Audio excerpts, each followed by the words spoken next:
is about does creativity involve the heart and soul? And I've found out through my own experience that for me it does. Creating new things have caused me to have new intuitions of my thoughts and give me new ideas of what I want to create a film. And for me, I did a film on a friend of mine who's a local artist here on the island of Oahu. And through the video that you'll see, you'll get to see how the creativity connects to the heart and soul.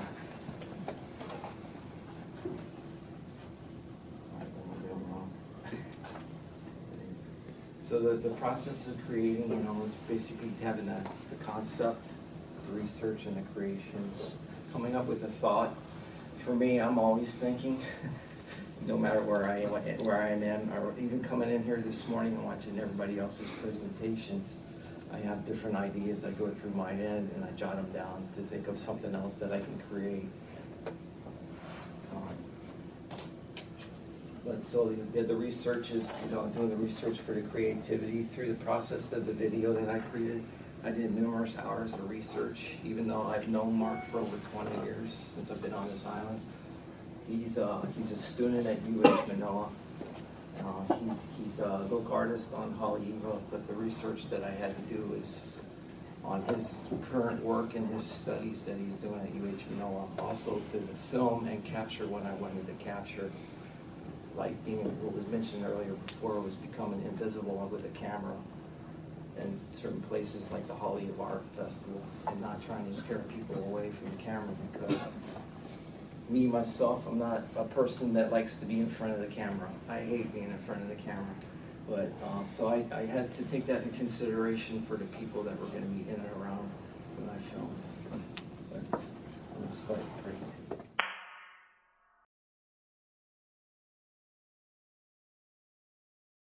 The Haleiwa Art Festival, once again, we are here for another year of excitement and fun and supporting the arts. I have my booth set up this year, so I'm looking forward to lots of great people that are appreciating the art coming by and having lots of fun. Lots of artists out here today, and it's a great honor to be a part of all of this and excitement and joy surrounding the arts. So if you look at that, it's an abstraction with the ellipses. See the ellipses all the way through there? They're hand drawn, and then I make sure that they're right.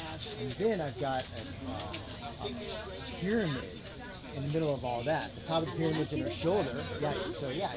And then the line's going up to the pyramid. So trying to keep her and that and all that flow together, lots and lots of time. So Mark, you've now expanded into this enthusiastic world of the human art form. Can you tell us a little bit about that venture?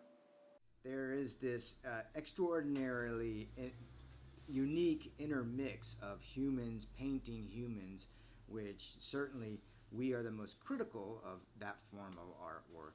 So there has to be absolutely precise. And what I've been aimed to do is to move in and add movement, add expression and emotion and thought, and really try to capture everything that the sentient being, or these sentient beings, if you will, in the paintings actually are. This is a challenge for me and a challenge for every artist to be able to capture that properly. Tell us a little more about painting the human form, which is certainly not easy, and what you've done to research and sort of educate yourself that's brought you to this level. In the last couple of years, I've certainly have buckled down and really made sure that I've raised myself to another level. 2 years of study out at the university. I did drawing of the human form and painting of the human form, and it was very, very intensive. So Mark, what were you trying to acquire when you reference all these great painters? Were there specifics you were trying to pull from them into your own paintings? First of all, I'm looking at trying to catch them as a living form, obviously, but also it's very important that you get the minor details of the background, or the minor fading of the background, and how does that composition work with the body and the essence of the human form, and how does it fit onto the two-dimensional canvas. So there's lots of basics there that you still can't throw away just because you're trying to get the person or getting the painting to look like the person. So, Mark, I know you've been teaching art from your house. Friends, neighbors, in fact, we know I've got a number of mutual friends who've been doing it and really enjoy it. My question to you is, what do you get out of it?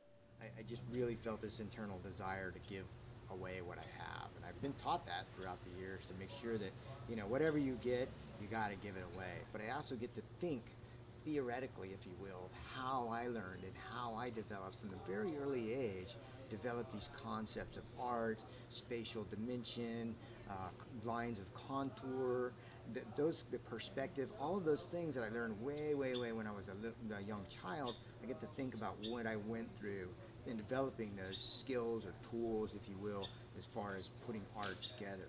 Great kids that I'm working with here. All of them have really good talents. Parents came to me and said, hey, can you teach my child? And then I made the assessment and made sure that they were dedicated and ready to go, and we've had a wonderful time with it. So, Mark, when you teach these classes, you seem exhilarated, like you're getting a power charge out of it. Tell us about that. What I really have fun with is the orchestrating art on a larger level. We key into the mainland.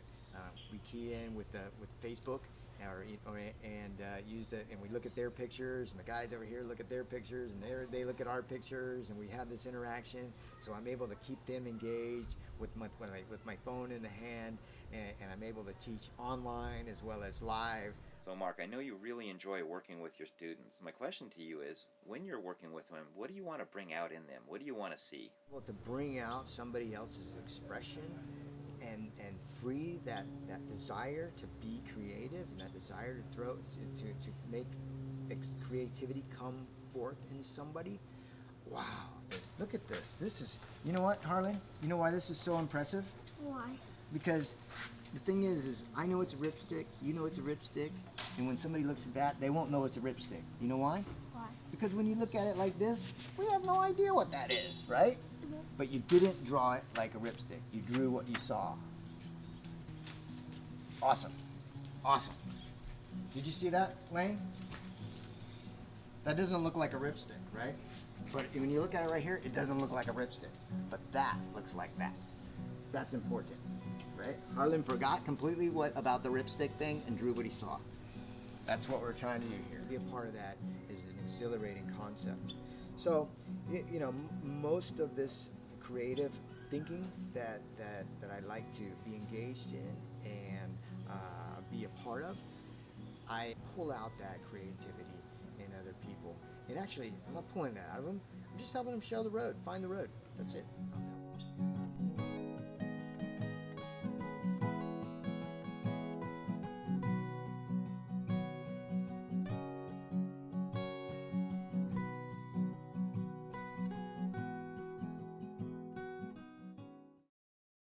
Topic is creativity connected to heart and soul through those little kids who were 4 years old and 8. I think it does, and just seeing that and being able to capture them on film, creating that was unscripted.